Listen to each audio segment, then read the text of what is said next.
हार तय है, क्योंकि पीएम मोदी ने बंगाल में बिहार वाली रणनीति अपना ली है। बिहार में 10,000 तो बंगाल में सीधा 36,000 का दांव खेला है भाजपा ने, और फोकस महिलाओं पर है। नमस्कार, टीवी 24 नेटवर्क देख रहे हैं आप, मैं हूं आपके साथ शिखा मेहरोत्रा। भाजपा ने बंगाल में अपना ब्रह्मास्त्र चल दिया है। नारी वंदन अधिनियम बिल संसद में गिरने के बाद भाजपा का लक्ष्य है कि वो जनता को बताए कि विपक्ष महिला विरोधी है। भाजपा महिलाओं को उनका हक देना चाह रही थी, पर विपक्ष ने ऐसा होने नहीं दिया। इतना ही नहीं, बंगाल चुनाव में इसका जबरदस्त तरीके से प्रयोग भी किया जा रहा है।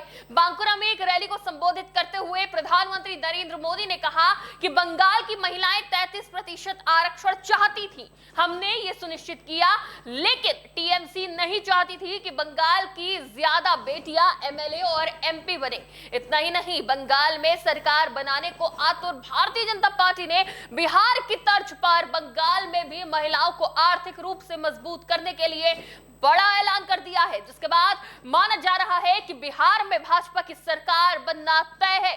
विधानसभा चुनावों के लिए एक रैली को संबोधित करते हुए प्रधानमंत्री नरेंद्र मोदी ने कहा कि अगर बंगाल में बीजेपी की सरकार बनती है तो महिलाओं को 5 लाख रुपए तक का मुफ्त इलाज मिलेगा। अगर किसी महिला के परिवार में किसी को किडनी की बीमारी है तो उन्हें भी सरकारी अस्पताल में मुफ्त डायलिसिस मिलेगा। बंगाल की बहनों को हर साल 36,000 रुपए मिलेगा, हर साल। यानी सरकार बनेगी, 5 साल के लिए बनेगी, और हर साल 36,000 रुपए महिलाओं को मिलेगा। ये बड़ा ऐलान प्रधानमंत्री नरेंद्र मोदी ने कर दिया है अपनी इस रैली से। इसके साथ ही गर्भवती महिलाओं को 21,000 रुपए दिए जाएंगे। केंद्र सरकार बहनों को बच्चा होने के बाद 5,000 रुपए देगी।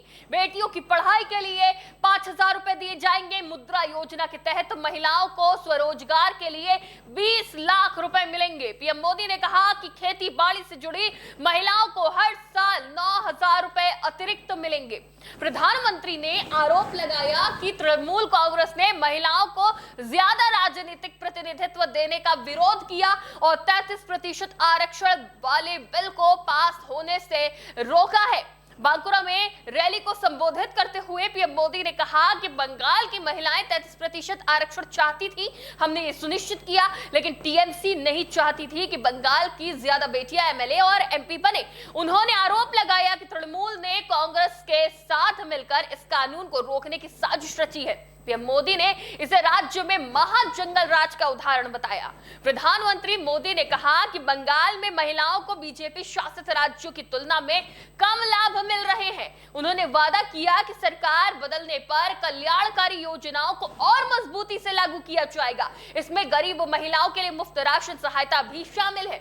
प्रधानमंत्री नरेंद्र मोदी ने कहा कि बंगाल में जब भाजपा सरकार बनेगी तो गरीबों को मुफ्त राशन मिलेगा, कोई आपका राशन छीन नहीं पाएगा। बंगाल की भाजपा सरकार महिलाओं को पक्का घर बनाने के लिए पीएम आवास योजना के तहत 1.5 लाख रुपए तक की मदद देगी।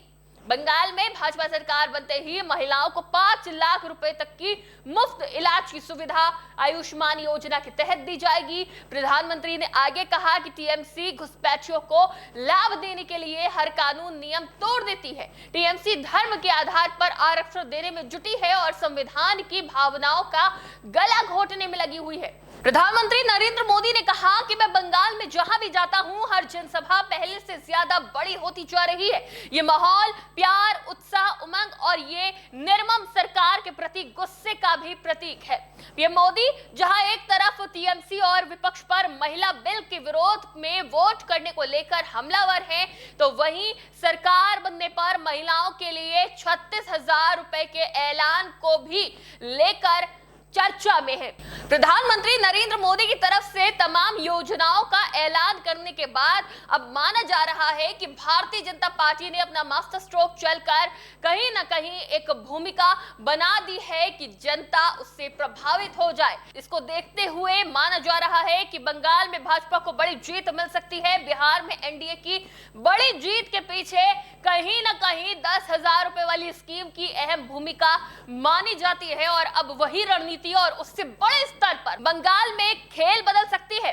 बंगाल में महिला वोटर निर्णायक भूमिका में रहती है। इसी वजह से ममता सरकार भी महिलाओं के लिए सालों से कई स्कीम चलाती आई है, वो चाहे बेटियों की पढ़ाई के लिए हो या फिर महिलाओं को आर्थिक रूप से मदद देने के लिए। और अब पीएम मोदी का ऐलान ममता की हर योजना पर भारी पड़ता दिख रहा है। आपको क्या लगता है, जनता किस पर विश्वास करेगी, भाजपा के ऐलान या ममता के वादों पर? 36,000 रुपए, क्या ये अमाउंट बंगाल का चुनावी परिणाम बदल सकता है? क्या बंगाल के साथ साथ महिलाओं के जीवन में भी बड़ा बदलाव होने वाला है? अपनी राय हमें कमेंट में जरूर दें। फिलहाल के लिए इतना ही। देखते रहिए TV24 नेटवर्क।